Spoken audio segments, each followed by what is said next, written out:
विचार करके सूरदास जी क्या कह रहे हैं, सगुन पद गा रहे हैं। सूरदास जी क्या कर रहे हैं, सगुन पद गा रहे हैं। सगुन पद मतलब जितना पद है वो उसको गा रहे हैं। किलकत कान घुटुरवन यावत।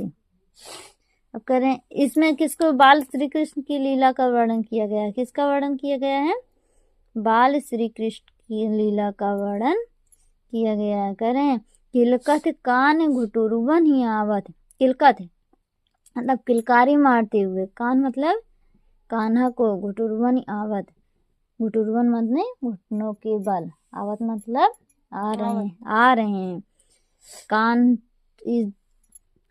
मणिमय कनक नंद के आंगन। मणिमय सोने की मड़ियों से युक्त नंद के आंगन में बिंब पकड़े धावत, मतलब अपने ही परछाई को पकड़ने के लिए दौड़ रहे हैं। अपनी ही परछाई को पकड़ने के लिए वो दौड़ रहे हैं। कबहु निरख हरि आप छा को, कबहु निरख, कबो वो अपनी ही, हरि मतलब भगवान श्री कृष्ण को कहा गया है ना, कभी वो अपनी ही निरख, अपनी ही छवि को निहार रहे, छा को, परछाई को, कर सो पकड़न चाहत, कर माने हाथ, हाथ से पकड़ना चाह रहे हैं।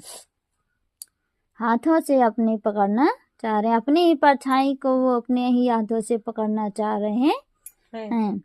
किलक की हंसत राजत दो दतिया, किलक और किलकारी मारकर हंस रहे हैं। जब वो किलकारी मारकर हंस रहे हैं तो दो दतिया मतलब उनके आगे के जो दो दांत हैं वो दिखाई दे रहे हैं। पुनि पुनि तिहि औगाहत, बार बार दिखाई दे रहे हैं। मतलब जब वो बार बार हंस रहे हैं तो बार बार उनके जो दांत हैं आगे के दो वो दिखाई दे रहे हैं।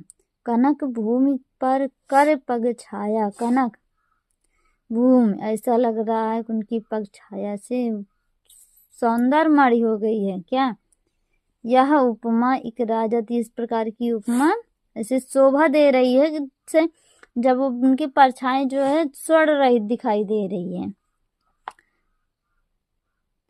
करिकर प्रतिपद प्रतिमन वसुधा, करिकर हाथों से बार बार क्या कर रहे हैं, अपने हाथों से बार बार, वसुधा मतलब पृथ्वी पर, प्रतिमन पकड़ने के लिए इसे जब मार रहे हैं तो ऐसा लग रहा है कमल बैठ की साजत, ऐसा लग रहा है जैसे कमल बैठ की साज रही है, सजती है,